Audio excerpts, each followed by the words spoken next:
So let's go ahead and give this a name. I'm going to call it results, so we know exactly what we're talking about. So we've got this search form, we've got this keyword field, we're finding the match every time we press a key down, and we're displaying that in results. So we've named the elements of our page correctly, so we can sort of remember them a bit later on. So like I said, we've got this find match function that we need to create up here. So let's go ahead and open up a script tag, and then go and close our script tag, and the type is obviously text / JavaScript, because Ajax is JavaScript and XML. Okay, so now what we're going to go and do is create our function name, which we've called down here find match, so we can just start a new function. Oh, in the wrong place there. So we can start a new function called find match. It's not going to take any parameters because this function is unique to this field. So we don't need to take any parameters to say, you know, pop it somewhere, or like we did in the example where we created our Ajax code last time. We put two arguments into here to say what file to grab and also where to put the data. So we don't need to do that because we can do that just for the purpose of this search. But you're welcome to modify obviously the find match to suit your website's needs. Okay, so the first thing we need to do is check for a request. So we say if window.xml http request. So remember the case sensitivity of this. We've got capital XML and H and a capital R here. The code inside of here is going to be case sensitive, so be very, very, very careful, or your program may not run correctly. So we've got an if, and then we're going to have an else there. So this is just for different browser support, but in this case we say XML HTTP is equal to new XML HTTP request, and then we put our parentheses on here. Otherwise, XML HTTP is equal to a new ActiveX object. So ActiveX object, and we feed in one argument, which is Microsoft.xml HTTP in capitals. Okay, so we've done that. That's set our XML HTTP variable. Now what we want to do is we want to check for the state, the ready state of our XML.http, because we're going to be submitting data through to this, so we need to check for that.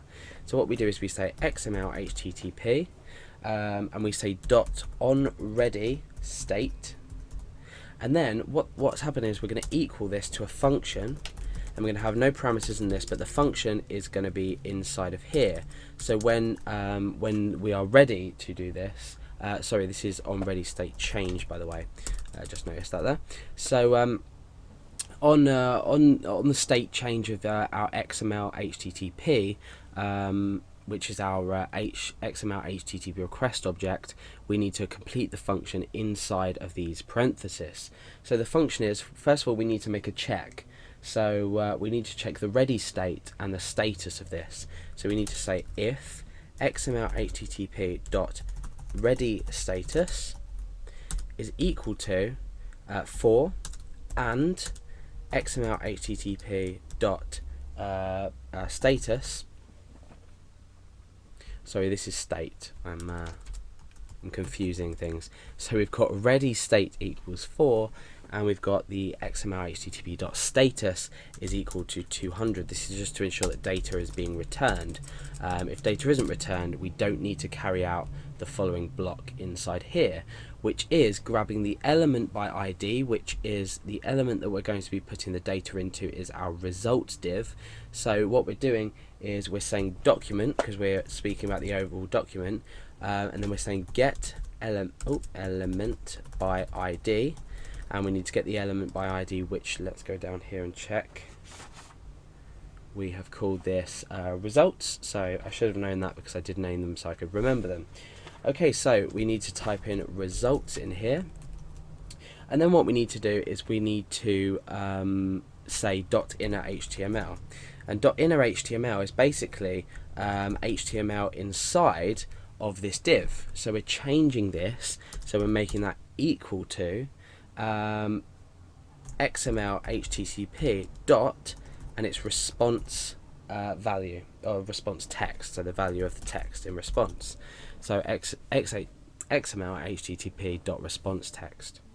Okay, so we're done with that for now. Now we need to come down and actually send this data. So we need to test it first because we don't know if our code just around here works at the moment. So the first thing we're going to do is XML HTTP, and then we're going to say .open. And you'll remember this from the last tutorial, hopefully. We've got 3 parameters. The first one is the method, so we're using get, and we're going to be using this into this tutorial as well. Now is the file, so we've got up here, we've got search.inc.php. There's nothing in it at the moment, so search.inc.php. And the next is if you want to send this data asynchronously, so we do. So we're going to just type true. By default it's true, so you can leave it out, but I always like to put it just in there.